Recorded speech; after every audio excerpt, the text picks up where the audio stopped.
Hello, everyone, and welcome back to Bless Your Little Narc Heart. I'm so glad you're here. If you've ever loved someone who made you question your own reality, your own worth, your own sanity, this episode's for you. Today we're talking about one of the most painful parts of narcissistic abuse, discard. We're also diving into 11 dirty secrets that many narcissists desperately try to hide, and later we're going to talk about why some people feel like narcissists have a darkness around them, almost feels a little evil, like they are demonic in a way. So grab your coffee, your sweet tea, your energy drink, emotional support blanket, and let's get into it. This is a question a lot of survivors ask. After everything they've experienced, many people say, how could someone be this cruel? How could someone fake the love they showed me? How could they watch me suffer and not care? Some people believe narcissists are influenced by demonic forces. Others believe narcissism is simply a personality disorder combined with selfish choices and harmful behavior. But no matter what your spiritual beliefs are, one thing is true. A narcissist often displays behaviors that can feel incredibly dark. They may lie without remorse, manipulate without guilt, exploit kindness, enjoy controlling others, lack empathy, create chaos where they go everywhere. Whether someone sees that as a spiritual issue, a psychological issue, or both is a personal belief. What matters most is recognizing the behavior and protecting yourself from it. Because regardless of where the darkness came from, the damage is caused is real. Now, this is the discard. It's one of the most confusing experiences that survivors go through. Most people think a breakup is a breakup, not with the covert narcissist. A covert narcissist often treats relationships like a vending machine. As long as they're getting attention, validation, sympathy, admiration, money, favors, emotional support, or someone to blame for their problems, they'll stick around. But once they think that they've squeezed everything they can out of this relationship, something changes. The mask begins to slip. Suddenly, they become cold, distant, annoyed by everything you do. They stop putting effort in the relationship, and they start acting like you're the problem.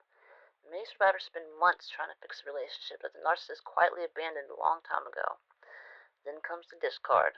Sometimes it's sudden, sometimes it's slow. Sometimes they just disappear, but sometimes they start another whole relationship before even ending y'all's.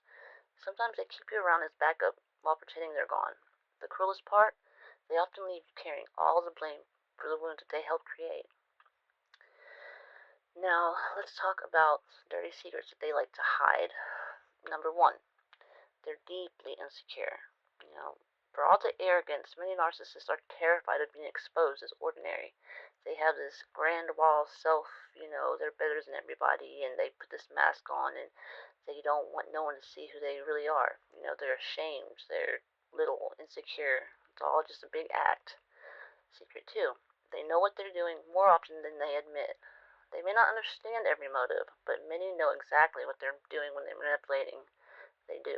They know right from wrong. They know exactly what they're doing. So don't let them trick you into thinking that they don't know what they're doing, because they do. Secret three, they envy people they claim to dislike. The person they're attacking is often the person they secretly wish they could be. And in my personal experience, that was my ex-sister-in-law. She didn't like me from the get-go. Huh? Jump, she didn't like me, and she was always causing problems with me, and I didn't do nothing to her, and that's what brought me on this journey of finding about narcissists, just to try and make sense of the behavior, because I didn't understand it whatsoever. Secret four, they study your weaknesses, not because they care, but because weaknesses are a useful weapon to them for later. They hone in on your weaknesses, and if they will blackmail you, they will use it against you.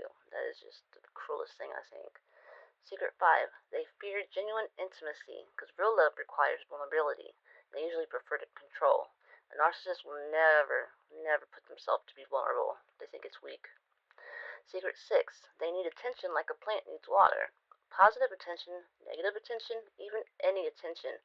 Negative attention, they will just suck it up. They love all kinds of attention, no matter what it is. Secret seven, they carefully manage their image. The public version of them and the private version can be two completely different people. Their social media persona and their real life persona are two different people. And I guarantee the social media persona they have is not who they really are. I'm 100% sure that it's just it's a big illusion. Secret 8. They often rewrite history. Events change depending on which version benefits them. Secret 9. They project. Many accusations that they make are actually confessions in disguise. So if they're accusing, that's them admitting secretly that's what they did. It's kind of funny. Secret 10. They hate losing control. When people stop reacting, stop chasing, and stop explaining, narcissists often become frustrated. In Secret 11, they are terrified of being truly seen because behind the mask is someone who spends enormous energy hiding who they really are because they're unhappy with themselves. You know, this is why survivors struggle to let go. It's because people often ask, if they treated me so badly, why do I still miss them? Because you weren't attached to the abuse. You were attached to the hope. The hope that they would become the person they pretended to be in the beginning. The future that they promised. The love that they hinted at. The dream that they sold you. Many survivors are grieving a narcissist. They aren't grieving a narcissist. They're grieving the fantasy that the narcissist gave you. That fantasy life. And that's a painful realization once you come to realize that. If you're listening today and you've been discarded by a narcissist, remember this. The discard does not define your value. It does not prove you unlovable. It does not mean you weren't enough. It simply means that you're dealing with someone who is unable or unwilling to love in a healthy way. Your worth was never determined by their ability to see it. And if nobody has told you today, you deserve honesty, you deserve peace, you deserve respect, and you deserve relationships where love doesn't feel like a battlefield. Thank you for joining me on another episode of Bless Your Little Narc Heart. If this episode helped you, share it with someone who might need to hear it. And remember, sometimes the greatest revenge isn't getting even. It's healing so completely that the person who hurt you no longer has a front row seat in your mind. And until next time, take care of yourselves and bless your little narc hearts. Goodbye.